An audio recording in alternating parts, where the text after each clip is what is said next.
there's a reason you're stuck. And it's not because you're lazy. It's not because you lack talent. And it's definitely not because you don't care. It's because your brain has learned to protect you, not to grow you. And now that protection is keeping you trapped. See, your mind doesn't care about your dreams. It cares about survival. It doesn't care if you become the best version of yourself. It cares if you stay safe, stay predictable, stay comfortable. That's why starting feels hard. That's why you feel tired before you begin. That's why you keep saying, "I'll do it later," even when you know it's important. You're not stuck because you're incapable. You're stuck because your nervous system thinks that action danger, and it's doing everything it can to keep you in place.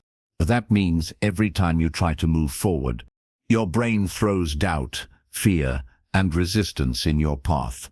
Not because it hates you, but because it's trying to protect you from the unknown. And the truth is, that voice inside you saying, "I'll start tomorrow," that voice isn't yours. It's the old version of you that's terrified of change. But you've outgrown that voice.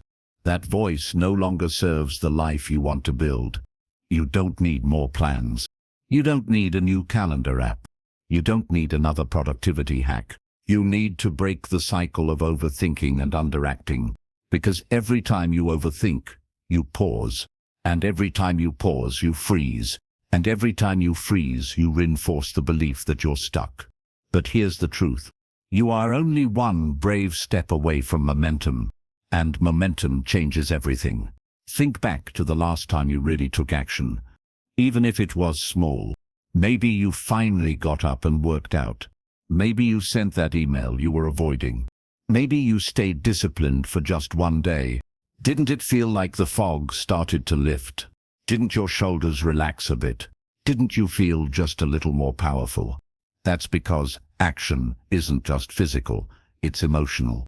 It doesn't just move your body, it shifts your identity.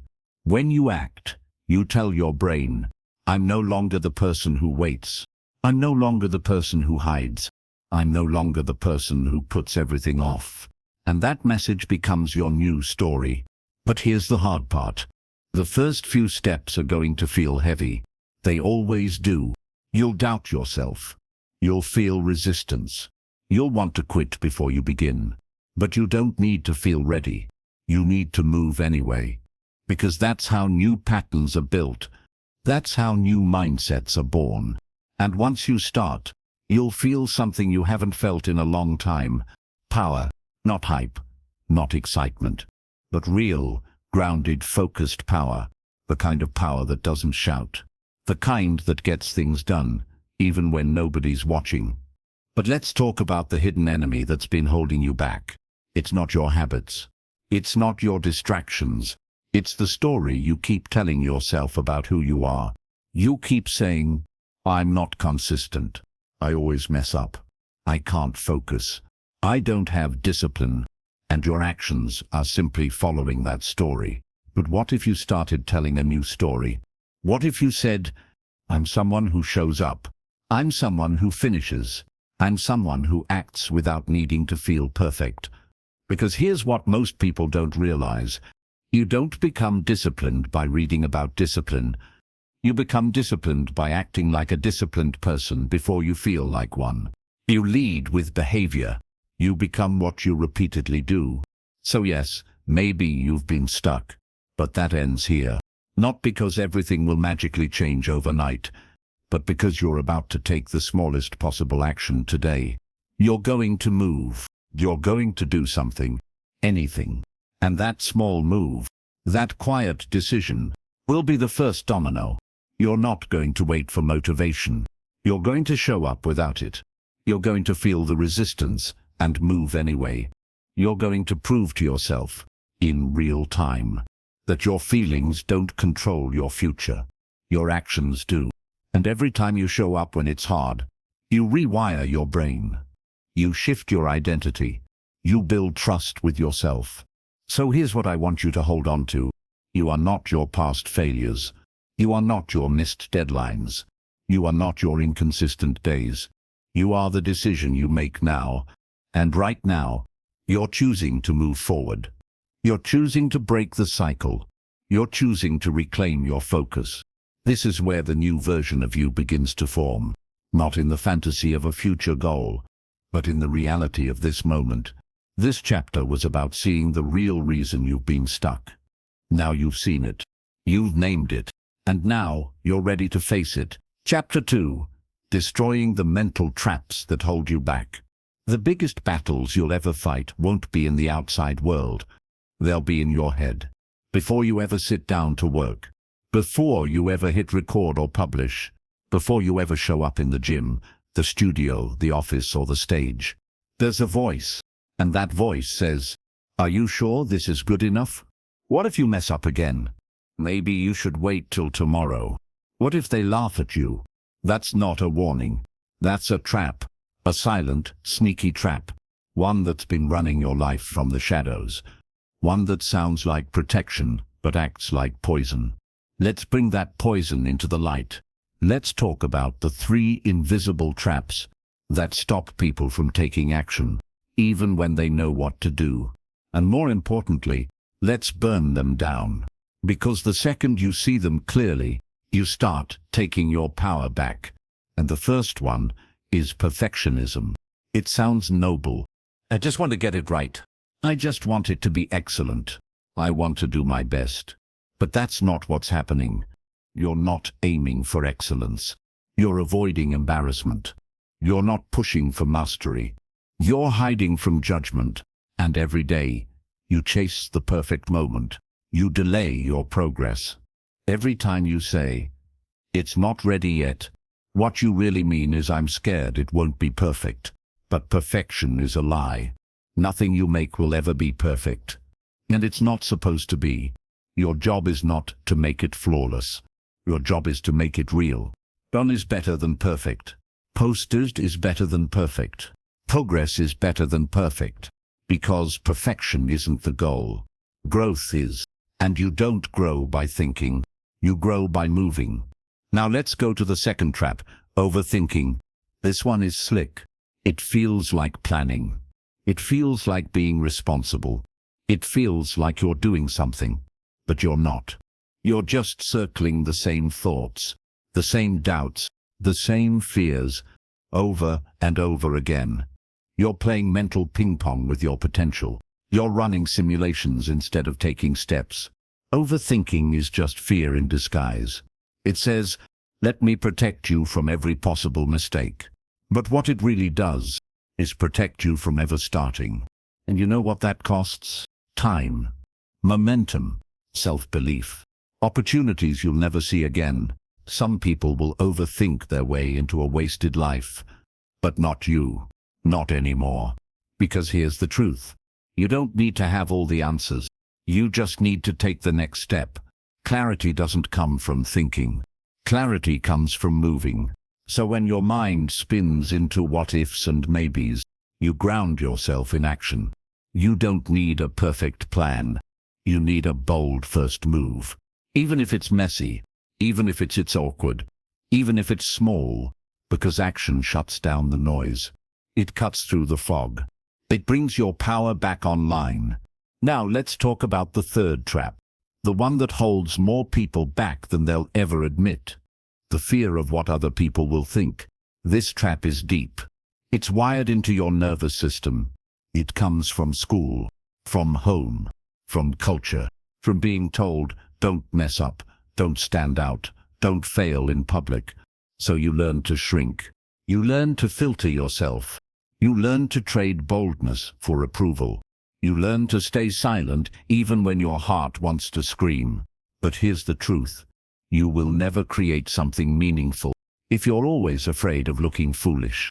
You will never build anything real if your goal is to be liked by everyone. And you will never become your fullest self if you keep editing your actions to make other people comfortable. You are not here to impress people. You are here to become undeniable. You are not here to play it safe. You are here to live fully, even if that means being misunderstood. The people who matter won't laugh. They'll be inspired. They'll feel your courage. And the ones who do mock you, they're already doing less than you. Because critics never build, And builders don't have time to criticize. So if fear of judgment is still living inside you, don't fight it. Don't wait for it to disappear. Just move anyway. Take it with you. Let it ride in the back seat. But don't let it touch the wheel. Now that we've exposed these three traps, perfectionism, overthinking, and fear of judgment, you need to understand something deeper. These aren't just bad habits. They are identity patterns. They are ways your mind has kept you in the same place by convincing you it's safer to stay small. But that story ends here, because now you're not reacting. You're responding. You're seeing the game, and you're choosing to play a new one. From this moment forward, every time perfection tries to stall you, you move anyway. Every time overthinking tries to loop you, you act anyway. Every time fear of judgment whispers, you speak anyway. You're not waiting for courage. You're becoming it. That's how the trap breaks. Not with theory, but with movement. The more you act in spite of fear, the less power it holds. The more you create without apology, the more confidence you build. The more you show up without waiting, the more unstoppable you become. And soon, the person who couldn't move becomes the person who moves first, who speaks first, who starts before they're ready. And that version of you, the one who takes action in the face of every trap, that version is already inside you, waiting to be unleashed. This is the moment it begins. This is the moment you stop thinking and start doing. This is where you reclaim your power. Chapter 3: Building Relentless Momentum. Even from rock bottom, there is a hidden energy source inside you, and most people never access it. Not because they don't have it, but because they never start moving long enough to feel it. That energy source is called momentum, and when you learn to build it, nothing can stop you. But here's the hard truth.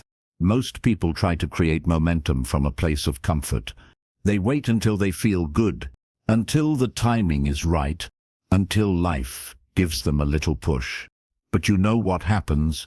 They wait forever, because momentum doesn't come to you. You create it. You create it through motion. You create it through doing. You create it when you decide, enough is enough. And sometimes, that decision happens at rock bottom. See, most people think rock bottom is the end. But it's not. It's the beginning of something real. When you hit that place, where everything feels heavy, where nothing's working, where your motivation is gone, and the world seems quiet, that's when the smallest movement means the most. Because now it's not about achievement. It's not about applause. It's not about likes or followers, or validation. It's about one thing: survival of the soul. That's when you take one more step, even when no one's watching. That's when you move. Not because you feel like it, but because you refuse to die in this place. That's where true momentum is born. Not from energy, from decision. One small act at rock bottom can create a wave that changes everything. Let me tell you why. Momentum doesn't care about speed. It cares about consistency. It doesn't need fireworks. It needs friction. It doesn't need a perfect plan. It needs movement. And the beauty is, the more you move, the more you want to move. It's like lighting a fire in a cold room. At first it barely flickers, but if you keep feeding it, it starts to grow. It warms the space. It pushes back the darkness. And eventually, it becomes unstoppable. That's how momentum works. You don't wait to feel ready. You light the first spark. You start writing. You start building. You start training. You start showing up, day after day, even when it's not exciting. And suddenly, you begin to feel something you haven't felt in a long time: movement. You feel like the gears are turning again. You feel alive again. You feel in control again. And here's where it gets powerful. Once momentum starts to build, you become a different person. Not because your circumstances change, but because your identity shifts. You stop calling yourself lazy. You stop calling yourself unmotivated. You stop saying, "I'm not consistent," because now You are consistent. You are focused. You are moving. You've proven it to yourself, one action at a time. That's the magic. You don't wait to feel like a winner. You move like one. You act like one. And slowly, you become one. But here's the trap most people fall into. They build momentum, and then they stop. They take a break. They lose focus. They celebrate too early. And suddenly the fire goes out. Because momentum is not something you start once. It's something you protect daily. You protect it by showing up. You protect it by refusing to negotiate with your excuses. You protect it by understanding.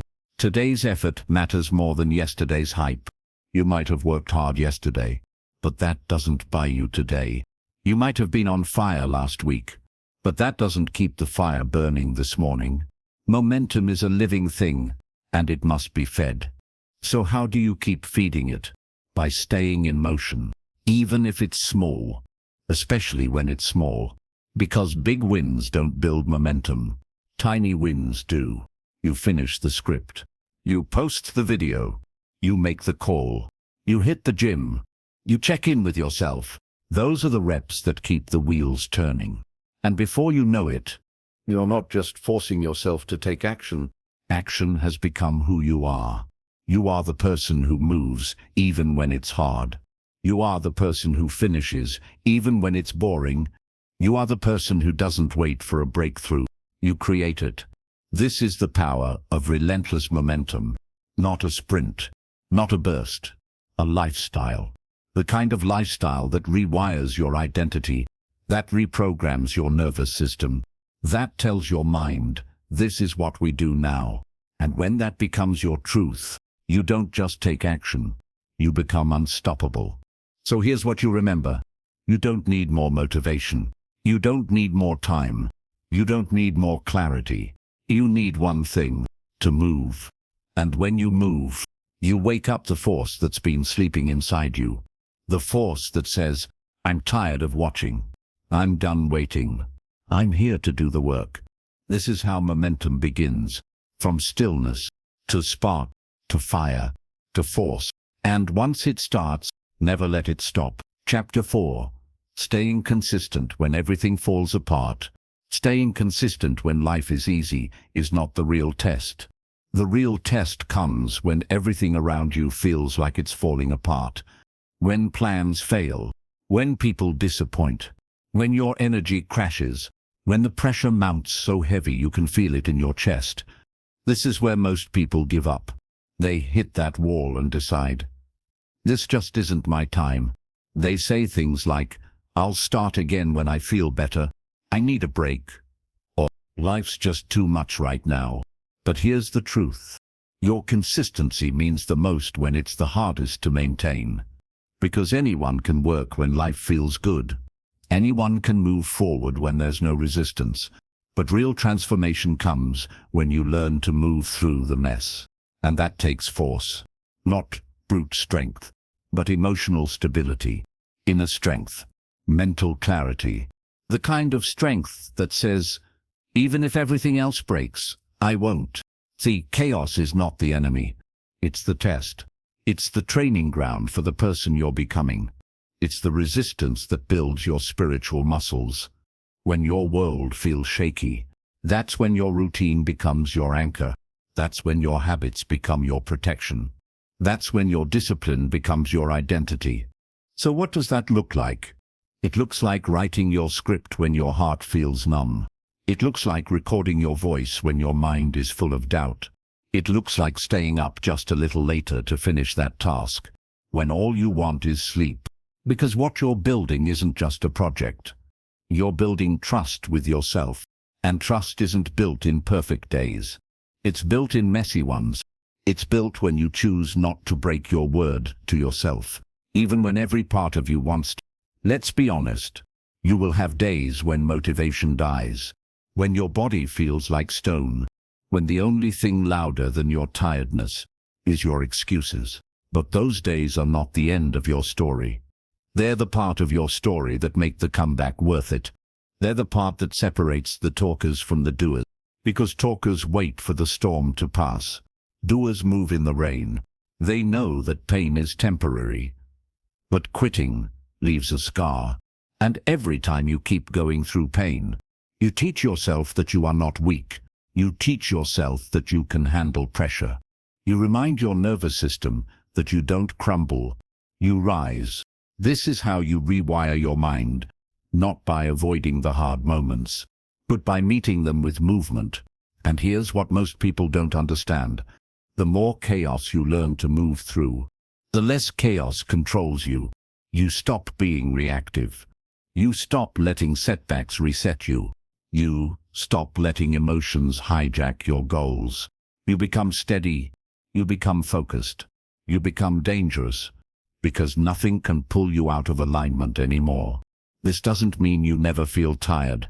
It means you move with the tiredness. You take it along for the ride. You say, okay, this is hard and I'm doing it anyway. That's what builds real confidence. Not hype, not noise, but quiet, steady execution when nobody's cheering. The kind of execution that builds empires.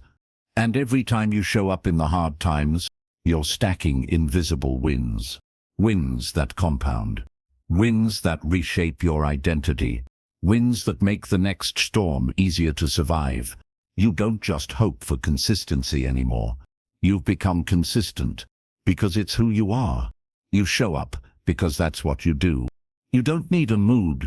You don't need applause. You don't need the right vibe. You've trained yourself to be dependable. And here's the secret. Consistency isn't about how you feel. It's about who you've decided to be. When you commit to being the person who always shows up, no matter what, your life changes faster than you can imagine. Because now, your goals are no longer controlled by the world. They're controlled by you. And when you own that, you realize something wild. Storms don't slow you down anymore. They sharpen you. They teach you. They add grit to your fire. You stop running from chaos. You start using it. You bend it into discipline. You twist it into fuel. You turn pain into production. You're no longer a victim of your conditions. You're a master of your consistency. And with that kind of power, you don't fear the hard days. You walk into them ready, prepared, grounded, because you've trained for this. You've earned this resilience. Now take a breath. Feel that in your chest. That's not fear. That's strength rising. That's the feeling of becoming the kind of person who doesn't back down. The kind of person who stays the course, even when the road disappears. You don't quit. You don't fold. You adjust your feet, set your shoulders, and keep marching. Because the mission is too important, and you've come too far to stop now. Chapter 5. The Rituals of Relentless Execution.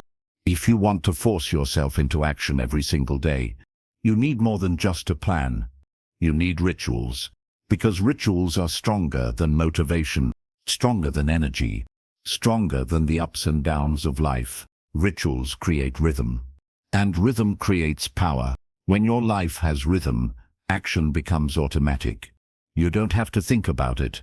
You don't have to push yourself so hard. You just flow. And that's what relentless execution is, flowing into your work. Even on the days when your head feels heavy and your heart feels tired. Let's break this down. Your brain is a pattern machine. It craves loops, repetitions, structure. So when you set a ritual, something you do the same way, at the same time, every single day, your brain starts treating it like oxygen. It becomes non-negotiable. It becomes automatic. It becomes who you are. At first, rituals feel small. They might seem boring. You might even think, this won't make a difference. But do them anyway. Do them without drama. Do them until your body knows what to do, before your mind even wakes up. Let's say you want to become a powerful creator, a writer, a speaker, a builder. Then your ritual starts the night before. You set your tools. You close your tabs. You place your notebook or mic or workspace where it needs to be. You prepare like your future depends on it, because it does. Then, in the morning, before the world can touch you, you step into that prepared space. You move, you create, you begin. No debate, no delay, no waiting for inspiration. Because ritual removes resistance, and resistance is the real enemy of action. It whispers, do it later. It distracts you with notifications. It makes your body heavy. It makes the chair uncomfortable. It makes the first step feel like a mountain. But rituals cut through that noise. They say, this is what we do, and the more you repeat them, the less power resistance has. Here's where it gets even better. When you build rituals around your most important actions, you multiply your output. Because now, effort becomes consistent, and consistency compounds. You're no longer relying on hype. You're relying on rhythm. You're not starting over every day. You're picking up right where you left off. You get better faster. You think clearer. You move quicker. You become sharper without even noticing. That's the secret of relentless execution. It feels slow at first, but then one day you look up and you become a machine, not robotic, but disciplined, focused, built for battle. Now let's talk about the structure of powerful rituals. Keep them simple. Don't build rituals that depend on 10 different steps and 3 perfect moods. Start with what matters most. One habit, one action, one block of time. Protect it, repeat it, and let it grow. Maybe it's 30 minutes every morning. Maybe it's the first 2 hours of your day. Maybe it's late at night when the house is quiet. Wherever your power lives, protect it. Turn it into a temple. Don't let distractions enter. Don't let other people's noise break it. Don't let your own weakness speak during that time. That time belongs to your future. That time is sacred. And as you protect it, as you work in it daily, something wild happens. You stop needing to force yourself, because your ritual does the forcing for you. It pulls you in. It carries your energy. It becomes a system that moves even when your mind is tired.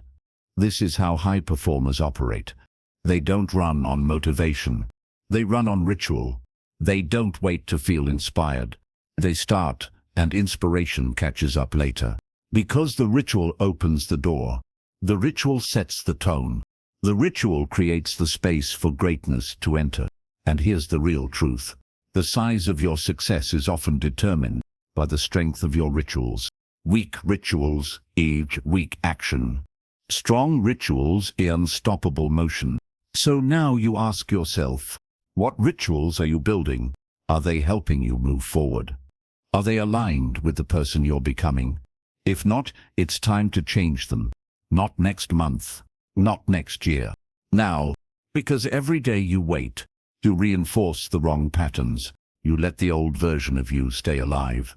You give the past too much power. But when you build new rituals, you build a new you. You wake up with a plan. You step into clarity. You move without negotiation. That's where results come from. That's where progress accelerates. That's where your life begins to shift. One ritual, one rep, one routine, until action becomes automatic. Until your goals are not a dream, but a direction. So don't just read about rituals. Don't just think about structure. Build it. Today, now, this hour. Even if it starts with 5 minutes. Even if it feels clumsy at first. Build the loop. Step into the rhythm. And let it carry you. Because when you commit to ritual, you commit to change. You commit to discipline. You commit to power. Chapter 6. Eliminating distraction. Becoming unshakable. There is one silent killer that ruins more potential than failure ever could. It's not fear. It's not lack of skill. It's not laziness. It's distraction. Distraction is the invisible enemy. It doesn't yell. It doesn't break the door. It just quietly steals your minutes, your thoughts, your drive, until a whole day is gone and you can't even explain why. Distraction is a thief dressed like a friend. It shows up looking harmless, a quick scroll, a short reply, a little update. But soon, those minutes become hours, and those hours become habits, And those habits slowly erase your focus, your discipline, your edge. Here's the truth no one likes to hear. You can't build a powerful life with a distracted mind. You can't force yourself into action if your attention is being pulled in 50 directions every hour. You can't develop consistency if your energy is scattered across apps, tabs, texts, and noise. To take control of your life, you must take control of your focus. And that means eliminating distraction, not managing it. Managing distraction is like trying to walk with your feet on fire. You won't get far. You'll stay stuck in the same cycle, burning energy on things that don't matter, while your goals wait silently in the corner. So let's get real. Eliminating distraction starts with environment. Where you work, how you start your day, what's on your screen, what's in your pocket. It all matters. You can't fight distraction and stay surrounded by it. You must design a space that protects your mind. Clean space, clear tools, no noise, no open doors for chaos to walk in. That means turning off notifications. That means closing apps that don't serve your mission. That means telling people no when they want your attention for things that don't grow you. Because every distraction you allow is a permission slip you sign, a silent agreement to waste time. You can't be the same person who says I want to win, and also be the one who checks messages every 5 minutes. That contradiction will destroy your progress. And here's where most people fail. They think focus is something you turn on, but focus is something you protect. You build it, you train it, and you defend it like your future depends on it, because it does. Every time you break your flow for something meaningless, you pay a price. And that price is your momentum. It takes your brain over 20 minutes to fully refocus after being pulled away. Now multiply that by the number of times you check your phone each day. That's hours lost, not to work, not to rest, but to mindless flickering that does nothing for your life. So now the decision becomes clear. Do you want to be entertained? Or do you want to evolve? Because you can't have both. Entertainment is easy. It's soft. It feels good in the moment, but leaves nothing behind. Evolution is hard. It demands discomfort. It requires silence, stillness, and the discipline to stay on course when everyone else is chasing dopamine. But when you choose evolution, you gain something distraction can never give you: progress. Not fake productivity, not busyness. Real, measurable, identity-shaping progress. That's what builds confidence. Not likes, not comments, but seeing your own work grow, hearing your own voice sharpen, watching your own vision come to life. Not someday, but now. So how do you stay focused in a world designed to distract you? You build walls. You create rituals that protect your time. You develop boundaries that protect your mind. You work in silence. You let boredom come and pass. You sit with discomfort. You break the addiction to noise. And most importantly, you stop negotiating with distraction. You don't ask it to wait. You don't argue with it. You cut it off. Because every moment of clarity you protect is a step toward the life you want. Every hour of undivided attention is a brick in the empire you're building. And eventually, your focus becomes your weapon. Your concentration becomes your edge. You become unshakable. Not because the world stopped trying to pull you away, but because you no longer answer. You walk differently. You speak differently. You create differently. Because you are present. You are not a slave to distraction anymore. You are the master of your attention. And with that kind of power, you can bend time to your will. You'll do more in 1 hour of focus than most people do in a week of noise. You'll build faster, grow deeper, move clearer, because nothing is pulling you away anymore. And that kind of power is rare, because most people live reactive lives. You don't. You live by design. Chapter 7. Building the mindset for long-term domination. Short bursts of motivation are easy. Anybody can get excited for a few days. Anybody can post quotes. Anybody can talk about goals. But very few people stay consistent. Very few people keep showing up after the hype dies. Very few people win the long game. If you want to dominate long term, you need more than discipline. You need a mindset that can carry you through storms, through boredom, through pain, through success, without breaking. That's what this chapter is about. The shift from temporary fire to permanent flame, from a sprint mentality to a marathon mindset, from wanting change to becoming unshakable. The first rule of long-term domination: you stop counting the days. When you count the days, you slow yourself down. You get addicted to results. You start chasing the feeling instead of the process. You start expecting success to show up quickly. And when it doesn't, you begin to doubt. Winners don't count the days. They just do the work. Every day. With or without a win. With or without applause. With or without energy. Because they understand this truth. Mastery takes time. Success takes time. And time is only your enemy if you keep waiting for it to reward you. But when you learn to move regardless of how long it takes, you unlock something most people never feel: peace in the grind. You don't wake up asking, how much longer do I have to do this? You wake up saying, this is what I do. And that shift in mindset is everything. You're not trying to win anymore. You're becoming the person who wins as a side effect of your habits, your focus, your consistency. You stop needing the prize. You start trusting the path. The second mindset shift for domination is this: you become emotionally neutral. Most people operate based on how they feel. If they're tired, they stop. If they're frustrated, they quit. If they don't feel inspired, they scroll. But when you want long-term results, you learn to feel everything and still move. You can feel bored and still show up. You can feel uncertain and still execute. You can feel resistance and still press forward.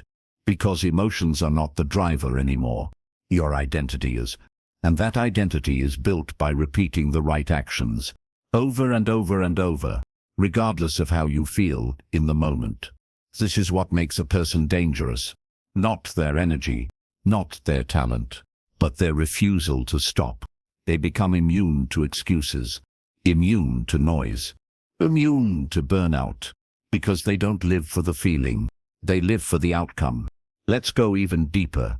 To dominate long-term, you must also fall in love with the process. Not just tolerate it. Love it. Own it. Enjoy the repetition. Enjoy the sweat. Enjoy the simplicity of waking up and putting in the work. Because when you love the process, you don't care how long it takes. You stop chasing shortcuts. You stop comparing yourself to others. You start respecting your own lane. And when you stay in your lane long enough, you build momentum that no one else can match. You rise while they're distracted. You sharpen while they're bragging. You grow while they're sleeping. Because you love what they avoid. You run toward the thing they run from. You stay when they quit. That's the edge. That's the mindset of someone who doesn't just win today. They win forever. And there's one more piece. Long-term domination requires resilience. Not just toughness, but the ability to bounce back. To get hit and not stay down. To fail and not fall apart. To lose and not lose yourself. Resilience is your power under pressure. It's what keeps you grounded when the wins don't come. It's what keeps you humble when the success does. Resilience is not something you're born with. It's something you build by choosing to rise one more time. Every single time. When you feel tired, you breathe. When you feel pain, you push. When you fall short, you learn. You don't run from the hard parts. You use them. Every struggle is fuel. Every failure is a lesson. Every delay is preparation. That's what separates winners from wishers. Winners don't see setbacks as stop signs. They see them as strength training. They see them as pressure that sharpens them. They use the fire to forge discipline. So now you ask yourself, what kind of person do you want to become? Not just for the next month. Not just to hit a goal, but for life. Because if you build the right mindset now, you will carry it through every season. through every level, through every storm. And one day, people will ask you how you did it, how you stayed so consistent, how you kept winning, and you'll smile, because you'll know the truth. You didn't wait for motivation. You didn't pray for ease. You didn't look for shortcuts. You just locked in, stayed focused, and never stopped. And that is how you dominate long-term. Chapter 8, Creating Momentum When You Feel Stuck. Stuck. That's the word most people use when they feel like nothing's moving. They know what they want. They've tried a few things, but they still feel trapped in the same spot, as if their feet are in cement, while the world keeps spinning without them. The worst part of being stuck isn't the lack of progress. It's the growing doubt that whispers, maybe you're not meant to win. But let me tell you something. No one stays stuck because they lack potential. People stay stuck because they wait for a perfect moment to move. And perfection, that's a lie that keeps you standing still. There is no perfect energy, no perfect day, no perfect setup. There is only now, and what you do with it. The truth is, momentum isn't a gift. It's something you build with your hands, one small action at a time. It starts ugly. It starts slow. It starts clunky. But it starts, and that's all that matters. Because the moment you act, even in the smallest way, you begin to shift. It's like pushing a heavy truck. The first shove feels useless. The second barely moves it. But the third, you feel it shift just a little. And from that point on, each push gets lighter. Each step gains speed. That's momentum. It doesn't need to feel good. It doesn't need to look impressive. It just needs to move. One page written. One workout done. One phone call made. One email sent. One messy, imperfect action that screams, I refuse to stay where I am. Because momentum isn't built by size. It's built by motion. You don't need to do something big. You need to do something now. And when you do it again tomorrow, even when it's small, even when it's boring, even when it's hard, you begin to stack motion. And motion becomes rhythm. And rhythm becomes identity. You're no longer someone who's trying to change. You're someone who moves every day, no matter what. That identity is powerful because it pulls you forward, even when the old version of you wants to pull you back. Let's go deeper. People who stay stuck often spend too much time thinking. They plan, they analyze, they rate, they research, they prepare. But all that thinking doesn't change anything until it's connected to action. You can't think your way out of a stuck life. You must act your way out. Even if it's the wrong step, it teaches you something. Even if you fail, you gain clarity. Even if it's messy, you're no longer frozen. Action creates data. It gives you something to work with. It gives you feedback. It gives you momentum. Thinking without action just becomes mental noise. It gives you false comfort, but no results. So here's how to create momentum when you feel stuck. First, lower the bar. Not your standards, but your entry point. Instead of asking yourself to run 10 miles, ask yourself to put on your shoes. Instead of writing 5 pages, open the doc and type 1 sentence. Instead of building the whole system, draw the outline. The key is to move, because motion beats intention every time. Second, repeat the small wins every day, without fail, without skipping. Build a streak. Even if it is tiny, protect it, because streaks build confidence, and confidence builds speed. Third, protect your energy. Stuck people often surround themselves with stuck voices. Get quiet. Get clean. Stay away from noise that doubts you. Replace it with fire. With people, words, and environments that remind you who you are. And fourth, track your proof. Keep a small journal. Note what you did today, even the smallest action. Because seeing your own progress in black and white kills the lie that nothing is changing. Now listen close. Momentum is a habit, not a moment. And habits are formed in repetition. If you can move today, you can move tomorrow. And if you move tomorrow, you can move next week. And if you stack enough weeks, you'll look up and realize you're not stuck anymore. You didn't escape by magic. You broke through by movement. And now you're not just in motion, you're dangerous. Because once a person remembers they can move, nothing can keep them down again. So this chapter isn't about hype, it's about ownership. You own your motion, you own your progress, you own your outcomes. You are not stuck. You just need to take the first small step, and then do it again. Chapter 9. Finish what you start. The power of completion. Starting is exciting. Finishing is rare. Starting makes you feel alive. Few have the strength to finish. Everyone wants to begin. New goals, new energy, new plans. Finishing is where the transformation happens. But because finishing builds a different kind of power. You change because you stayed long enough to finish it. You don't change because you started something. A power most people never feel. And here's why. Most people live in the loop of beginnings. Then they look for the next thing, then abandon it when it gets hard. They start something, feel good, hit a wall, the next hack, the next plan, the next shortcut. But each time they walk away, they train their brain to quit when it counts. They build the identity of someone who doesn't finish. Their projects, their goals, and that identity leaks into everything. Their relationships, their health, their future. Even when things go right, you start expecting failure. Because when you train yourself to give up, you're here to break it. But you're not here to repeat that cycle. And the only way to break it, let me be real with you, finishing is never convenient. Is to finish what you start, no matter how long it takes. It never shows up at the perfect time. You won't always feel inspired. You won't always feel strong, without the applause. But that's what makes it powerful. Because when you finish without the hype, without the outside pressure, you prove something to yourself. You prove that you're no longer controlled by emotion. You're building a deeper strength.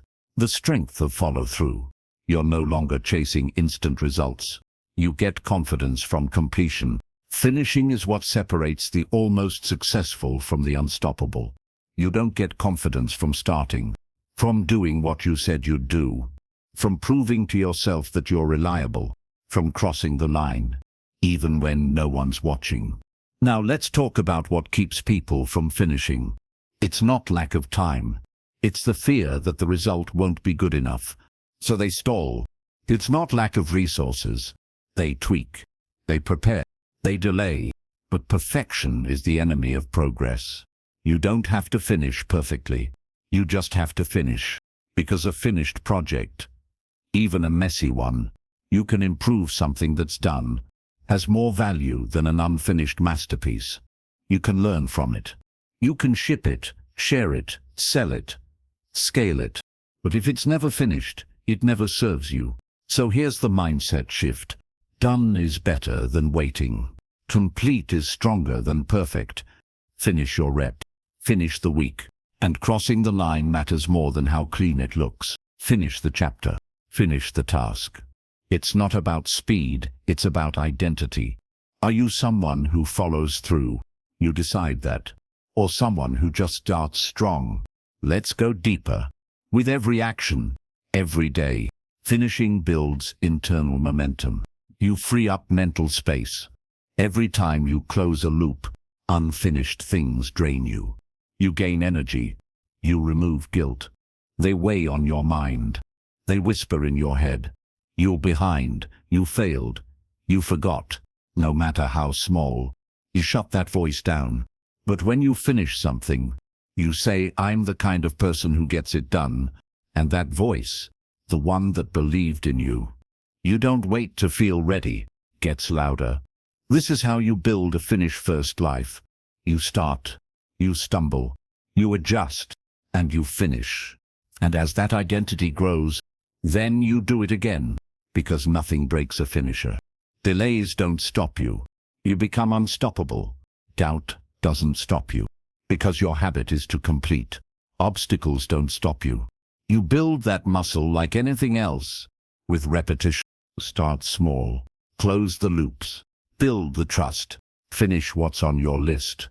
Watch what happens. Your pace gets faster, your mind gets clearer, your focus gets sharper, and suddenly, your life becomes a series of completions, not intentions, not in the ideas. That's where real growth happens. Not in the dreams. That's the new version of you. But in the discipline to bring them to the finish line. Not just a starter, a finisher. Resolved, not just motivated. Chapter 10. Keep going when no one claps. The silent strength of consistency. When you first start something, people notice. They encourage you. They say, "You got this." They clap for your effort. They applaud your ambition. But then something happens. Time passes. The noise dies down. The excitement fades. And suddenly, no one's watching. You're putting in the work. You're showing up. You're sweating. But the world feels quiet. And that's when most people stop. Not because they're weak, but because they're addicted to being seen. But if you want to become great, you must learn to keep moving without the crowd. You must learn the silent rhythm of consistency. Because true power isn't proven when everyone's cheering. It's proven when no one is. It's the quiet days, the hidden hours, the lonely reps, the dark mornings where no one is clapping, but you still show up. That's where greatness grows. The ones who make it far are the ones who learn to find joy in the shadows. They don't need a stage. They don't need permission. They don't need likes, shares, or trophies. They just need a reason, and the fire inside, to follow it. Let me speak directly to you now. If you've been grinding, if you've been consistent, if you've been trying and no one seems to care, good. That means you're no longer doing it for them. You're doing it for you. And that's where your real strength is built. Because when you don't need applause, you become unstoppable. You stop waiting. You stop performing. You start becoming. This is the season where you separate, where others slow down because the attention fades, but you accelerate. You train in silence. You build in quiet. You grow when it's hard to keep going. Let's talk about consistency for a minute. Consistency is not about perfection. It's not about doing everything every day without a miss. It's about staying committed, even when life pushes back. Some days you'll be tired. Some days you'll feel flat. Some days you'll want to quit. But if you show up anyway, if you do the work, even when the feeling isn't there, you train your identity. You train your mind to respect your own word. You train your body to move without needing motivation. You become a machine, a disciplined, focused, durable force, and people will notice eventually. They'll see the results. They'll ask how you got there, and you'll smile, because you'll know the truth. You got there alone, in the dark, in the quiet, in the stretch of time where everyone else stopped showing up. That's where champions are made. Let's break this down further. There are 3 stages to this silent consistency. Stage 1 is resistance. It's when everything feels uphill. You want to quit every day. You question your progress. You wonder if it's worth it. This is where most people give up. Stage 2 is rhythm. You still feel the struggle, but you've got a pattern. You've stopped negotiating with yourself. You show up, because it's what you do now. And then comes stage 3, identity. This is where you don't just act consistent, you become it. You don't think about it anymore. It's wired in. You move by instinct. You execute automatically. That's the level you want. Not forced, not fake, just pure motion. Every day, without fanfare, without applause, you become a quiet storm, powerful, focused, impossible to knock off course. And when others see your results, they'll think you got lucky. They'll think something clicked overnight. But you'll know, you earned it when no one was watching, when no one said your name, when no one believed but you. Let's make this clear. If you only work when the crowd is loud, you'll burn out when it's quiet. But if you train yourself to move in silence, the noise will never control you again. You'll rise quietly, you'll grow steadily, you'll win privately, and then one day, the results will speak so loudly that no one can ignore you. That's real power. That's what you're building right now. This is why you don't quit. This is why you don't slow down. This is why you don't need claps. Because you clap for yourself. You wake up. You put in the work. You finish your task. Then you do it again. That's how mountains move. That's how legacies are built. Not in the light, but in the quiet, steady, silent pressure of daily discipline. Chapter 11. Stay in the discomfort zone. Growth that hurts. Discomfort is not the enemy. It's the doorway. It's the heat that burns off the weakness. It's the edge that sharpens your mind. But is the mirror that shows you where you truly stand. Most people run from discomfort. They avoid it. They resist it. They numb it with distractions. Comfort becomes their safety net. But that net becomes a trap. Because nothing great is ever built in comfort. Comfort protects who you are now, but discomfort reveals who you could become. Every breakthrough, every transformation, every version of your next level is found inside pain you haven't walked through yet. But here's what most never realize. The discomfort zone isn't punishment. It's training. It's where discipline is forged. It's where mental toughness is built. It's where emotional control is developed.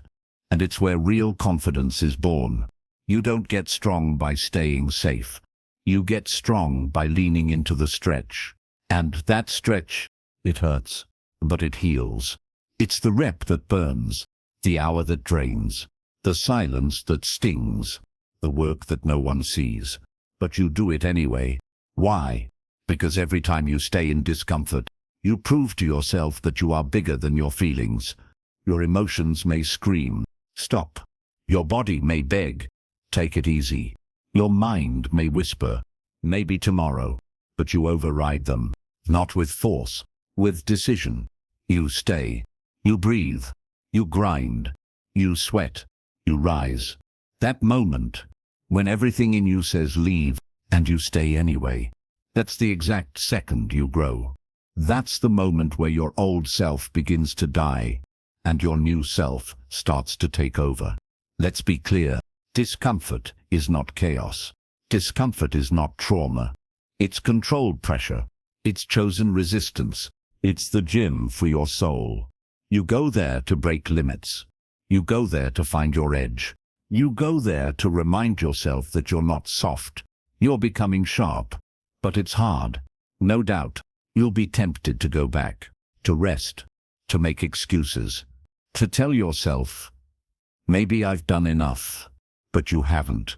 Because you didn't come this far to go halfway. You came to finish, to dominate, to become someone no one saw coming. Let me paint the picture clearly. Discomfort is the alarm clock of growth.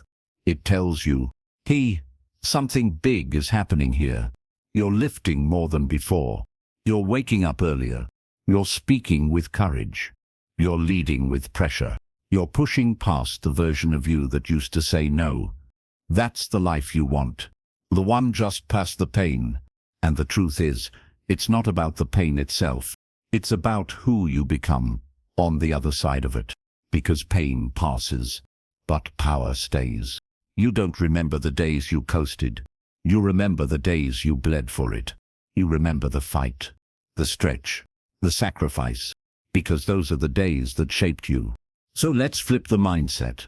Stop avoiding discomfort. Start chasing it. When it shows up, welcome it. It's the only sign that you're growing. If your days feel too easy, you're staying too small. If your heart's never racing, you're hiding in the middle. If your muscles don't ache, you're not lifting anything new. You've got more in you, but you'll never find it inside comfort. Now here's the challenge. Make discomfort your companion. Wake up earlier than you want to. Take on the task that scares you. Say the truth that shakes your voice. Go the extra hour when you're done. Not to suffer, to stretch. Because every time you stretch, you rise. You start to feel different. You start to carry yourself differently. Your eyes lock in. Your voice gets clearer. Your walk becomes solid, because you know what you've endured. You know what you've walked through. No one can take that from you. Let this sink in. Discomfort now is power later. The pain you feel today is the strength they'll admire tomorrow. But you have to stay in it. Not forever, just long enough. Long enough to break the old you. Long enough to earn your growth. Long enough to show life that you won't tap out just because it got heavy. So next time the pressure rises, smile. It means you're doing it right. You're not breaking, you're building. Chapter 12. Reprogram your inner voice, from self-doubt to self-command. There's a voice inside you. You hear it every day. It speaks when you wake up. It whispers when you're quiet. It talks when you're thinking. And here's the truth. That voice controls more than you think. It decides how you feel. It influences what you believe. It pushes you forward or pulls you back. Some call it self-talk. Some call it your inner dialogue. But whatever you call it, you need to understand this. It's shaping your life. That voice says things like, "You're not ready. You always mess up. You'll never be as good as them. Why even try?" And when you listen, when you believe it, you act small. You shrink. You stay stuck. You play it safe. But here's what most people don't realize. That voice is not truth. It's just a recording, a pattern, a habit, a loop made from past experiences, old pain, outside opinions, and fear. And if it was programmed, you can reprogram it. This is the chapter where you take control of that inner voice. You don't silence it. You train it. You teach it how to speak strength instead of weakness. You give it new language. You give it your script, not someone else's. Because here's the power move. Your inner voice must work for you, not against you. Let's break this down. That voice has been shaped over years. It picked up doubts from childhood. It picked up fear from failures. It copied the opinions of people who had no idea who you were. And it became loud. So when you tried something bold, it said, "Stop." When you thought big, it said, "Be realistic." When you wanted to change, it said, "That's not who you are." But that voice doesn't get to decide anymore. You do. Starting now, you interrupt the pattern. When it says, "You're not good enough," you say, "I'm just getting started." When it says, "You can't do this," you say, "I can learn, I can improve, I can adapt." When it says, "What if you fail?" you say, "Then I'll grow." You don't argue with it. You replace it. Because arguing gives it power. Replacing takes its voice away. It's not about being blindly positive. It's about being deliberately powerful in how you speak to yourself. Because your brain listens to your words, and your life follows your brain. If you say, "I'm stuck," your mind shuts down. If you say, "I'm learning," your mind opens. That small shift changes your actions. Your actions change your habits. And your habits build your results. It always starts with your voice. Now, hear this. You are not lazy. You are not broken. You are not too late. You've just been lied to by your own mind. But that ends today. Starting now, you talk to yourself like someone you believe in. Like someone who's going somewhere. Like someone who matters. No more tearing yourself down in silence. No more repeating doubts you picked up from people who gave up on themselves. You speak strength. You speak truth. You speak purpose. This is not fake confidence. This is mental leadership. You lead your mind, or it leads you. That's why the greats talk to themselves differently. They wake up and say, "I've got this. I will lead today. I was built for pressure." They're not waiting for the world to hype them up. They hype themselves. They repeat what they want until it becomes how they think. That's what you're going to do. Write your new internal script. Start simple. I don't quit. I show up. I finish what I start. I handle pressure. I am becoming something greater. Repeat it every day. Say it when you're walking. Say it before sleep. Say it when you feel scared. Say it when doubt shows up. Because the voice you feed grows. Feed fear, you get panic. Feed weakness, you get excuses. Feed belief, you get action. Feed focus, you get results. And the best part, no one has to see this work. It's private. It's quiet. It's internal power. But one day, it will be loud. One day, your results will speak for themselves. People will wonder how you stayed strong. They'll ask how you stayed focused. And you'll know you trained the voice no one else heard. You became your own leader, your own coach, your own motivation. That's the real flex. That's the real control. That's the version of you that doesn't fold when life gets loud. Because you've already mastered the voice that lives inside.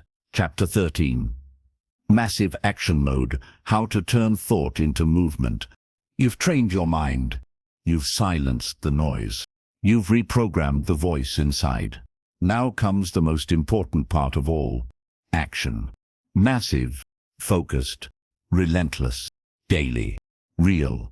Because without action, all the mindset talk is empty. All the motivation is temporary. All the knowledge just collects dust. What separates winners from dreamers isn't ideas. It's execution. You don't rise because you think big. You rise because you act bold. You rise because you wake up and move. Even when it's hard. Even when it's boring. Even when it's silent. Even when no one's looking. That's what this chapter is about. Turning your thoughts into motion. Let's be honest. Most people stay stuck, not because they don't have goals, but because they never cross the bridge from thinking to doing. They get trapped in planning. They overthink every step. They scroll. They wait. They wish. But nothing changes until something moves. And the only one who can move it is you.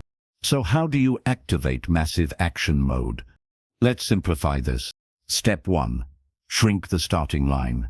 Don't wait for the perfect mood. Don't wait for motivation. Start where you are, with what you have. If the task looks big, break it. If the goal feels far, zoom in. You don't need to leap a mountain. You just need to take the next step. And when you take that step, momentum starts. The brain loves motion. When you act, even in small ways, you feel powerful. Because action kills fear. Action shuts down doubt. Action builds belief. Every time you move, you prove to yourself that you're no longer stuck. Step 2. Make decisions fast. Speed matters. Not because you have to rush, but because hesitation breeds hesitation. When you think too long, you talk yourself out of things. Massive action doesn't mean chaos. It means bold, clear, consistent movement. Decide quickly. Act quickly. Learn quickly. Adjust quickly. The faster you decide, the faster you gain ground. Step 3. Commit before you're ready. You'll never feel ready. Not truly. Because real growth always comes with fear. But if you commit, if you say yes before the nerves calm down, you force your body to catch up to your purpose. So sign up, show up, step forward, then figure it out along the way. That's how action works. It rewards the ones who move first, not the ones who wait longest. Step 4. Schedule your grind. Discipline isn't a feeling. It's a system. Put your actions in time blocks. Set alarms. Make it visual. Make it real. If it's not scheduled, it won't happen. Don't wait to feel like it. Build your day around your goals, not your moods. Moods are weak. Systems are strong. And when you move by system, you take control of your life. Step 5. Stack wins. Every task you complete, no matter how small, is a victory. You cleaned your inbox? Win. You wrote the first paragraph? Win. You drank water instead of soda? Win. Small wins create big energy. Big energy leads to bigger wins. It's not about doing everything. It's about doing something and then stacking it. The more wins you collect, the more powerful you feel. And that power fuels more action. It becomes a loop. Thought, action, win, belief, bigger action. This is how you create momentum that doesn't stop. Step 6. Embrace the boring. Massive action isn't always fun. In fact, most of it is repetition. Same routine, same grind, same steps. But inside that boredom is your breakthrough. Because while everyone else gives up from lack of excitement, you keep going. That consistency builds separation. You rise while others stall. You gain while others rest. You grow while others fade. That's the quiet secret behind all success stories. Someone just kept moving when it wasn't cool anymore. Step 7. Track the motion. Write down what you did, what you finished, what you pushed through. Track your progress, not for perfection, but for proof. Proof that you're moving, proof that you're evolving, proof that you no longer wait. When you track, you stay honest, and honesty fuels growth. Because action doesn't lie. The results show up. Your body changes, your business shifts, your mind expands, and all of it comes from the moments you move. When most people stood still. You don't need perfect timing. You don't need applause. You just need to start. And keep starting. Again, and again, and again. Massive action mode means there are no more excuses. No more waiting. No more when I feel like it. It means I move because I said I would. I act because I lead myself. I show up because I'm becoming who I was meant to be. Let others talk. Let others delay. Let others wait. You move. You act.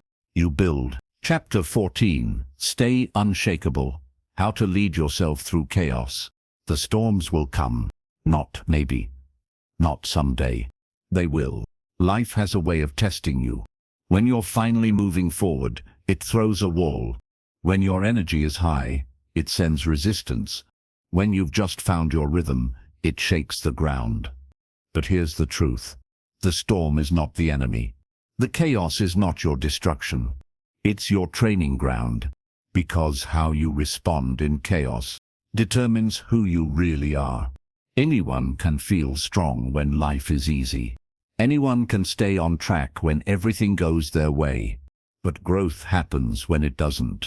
It's in the delays, the disappointments, the breakdowns, the moments no one sees. That's when you become unshakable.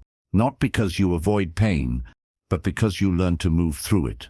So how do you stay grounded when everything feels like it's falling apart? Let's go there. Step 1. Anchor yourself to your purpose. In chaos, the first thing that goes is your focus. You get pulled in every direction. Emotions rise. Panic creeps in. Thoughts spin. But if you're anchored, you won't drift. What's your anchor? It's your why. It's your reason. It's your decision that no matter what happens, you're still going forward. When things fall apart around you, you remind yourself, I know why I started. I'm not turning back now. Your anchor isn't the results. It's the resolve. It's the mindset that says, I can lose comfort. I can lose approval. I just won't lose myself. Step 2. Slow down your reactions. In chaos, the pressure is high. Your brain wants to rush. Say something fast. Do something desperate. Fix it now. But that's how mistakes happen. The power move in pressure is to pause, breathe, think, step back, respond, don't react. The storm wants speed. You give it stillness. Because in that space, you find clarity. And clarity is control. You say, this is hard, but I'm not rushing. I'll move wisely. That one shift can save you days, months, even years of damage. Step 3. Build your mental shelter. The chaos may hit outside, but your strength lives inside. You build your shelter before the storm with the habits you've practiced, the thoughts you've trained, and the standards you've set. So when chaos knocks, you say, I've been here before. I know how to breathe. I know how to hold my ground. I know how to lead myself through this. You stop depending on others to keep you calm. You become your own peace. And peace doesn't mean weakness. It means power under pressure. It's the mindset that says, I don't need everything to be perfect. I just need to stay present and keep moving. Step 4, stick to your non-negotiables. When life gets hard, the first things we tend to drop are the exact things that keep us strong. Our habits, our routine, our systems, our standards. But this is when you double down. Wake up on time. Do the workout. Write the journal. Show up for your craft.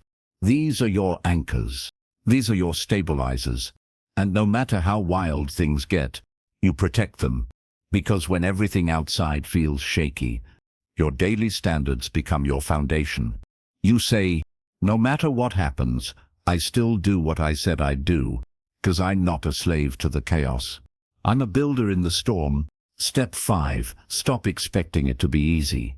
Let go of the fantasy, the one where success is smooth, where everything clicks, where people support you, where results come fast. Let that go and accept the truth. This is a fight, not against the world, but against your own limits, your old patterns, your comfort, your fear. And it's in that fight that you find your fire. You're not here to escape struggle. You're here to get stronger inside it. You don't say, why is this happening to me? You say, this is happening for me, to build me, to sharpen me, to strip away what's not needed, and reveal who I really am. Step 6, see yourself in the future. When chaos clouds the now, you lift your eyes. You visualize the version of you who already made it through. The version who stayed calm, who made the right move, who didn't quit, who used the pain to grow. You picture that person and say, I'm walking toward that right now. It reminds you that this is just a chapter, not the whole story. And even if today feels heavy, you're still on track, still in the game, still in motion, still building the person who doesn't just survive storms, but becomes the storm. Because here's what chaos didn't expect, that you wouldn't fold, that you'd rise, that you'd hold your ground, that you'd keep your peace, that you'd lead yourself through the noise. And that's what makes you unshakable. Not that you avoided the storm, but that you walked through it. Head up, heart steady, purpose strong. Chapter 15. Finish what you started. Win the war with yourself. This is the moment. You've come too far to turn around. You've built too much to throw it away. You've fought through the noise, the delays, the fear, and still, you're here. Now one thing remains. Finish. Not just try. Not just dream. Not just hope. Finish. Because the world is full of starters. People who get excited. People who make plans. People who talk a big game. But finishers? They're rare. Finishers don't just move when it's easy. They push when it's hard. They show up when no one claps. They complete the thing they committed to, even when the thrill is gone. That's you now. The war has never been against the world. It's been against the weaker version of you. The one who quits early. The one who talks, but doesn't do. The one who always finds a reason to wait, to stop, to slow down. But you've outgrown that now. You're no longer that person. Because now you understand something deeper. The only way to win the war is to cross the finish line. Not half-built. Not kind of done. Not almost there. All the way through. Every win you want in life. Every breakthrough. Every result. Every level. It's waiting for you on the other side of complete. So what does finishing look like? Let's break it down. First, you close the loop. Every time you leave something halfway, a project, a goal, a habit, you leave a loop open in your mind. It drains your energy. It clouds your focus. It weakens your confidence. But when you finish, even a small task, you send a signal to your brain. I follow through. I keep my word. I'm not flaky. I'm not weak. I finish. You don't leave things dangling. You don't let energy leak. You move with purpose. You complete the cycle. And that completion becomes fuel. Second, you silence the quitter inside. The quitter still whispers, still waits, still hopes you'll listen. It says, "You've done enough. You deserve a break. You can stop now. No one's watching.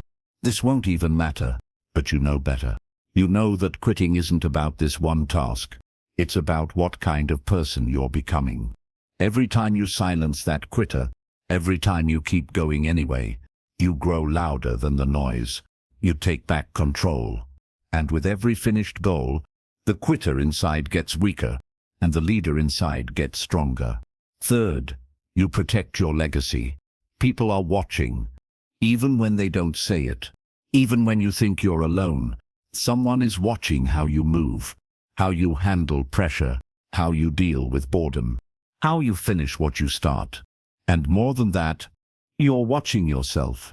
You are building your own reputation with the most important person in the world, you. Every finished task, every kept promise, every completed mission adds to your inner resume. It says, "I am who I say I am. I don't flinch. I don't fake it. I finish." And over time, that becomes your identity. Not a dabbler, not a starter, a finisher, a closer, a builder, a force. Fourth, you leave nothing on the table. Regret is loud. It whispers at night. It follows you into the future. It shows you what could have been. If you had just finished, you don't want that. You want peace. Peace that says, "I gave everything. I left nothing undone. I finished my race. I crossed my line."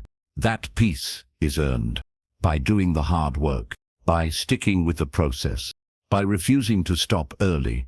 You don't want to look back in 10 years and realize you were this close to something great, but you quit. So don't quit.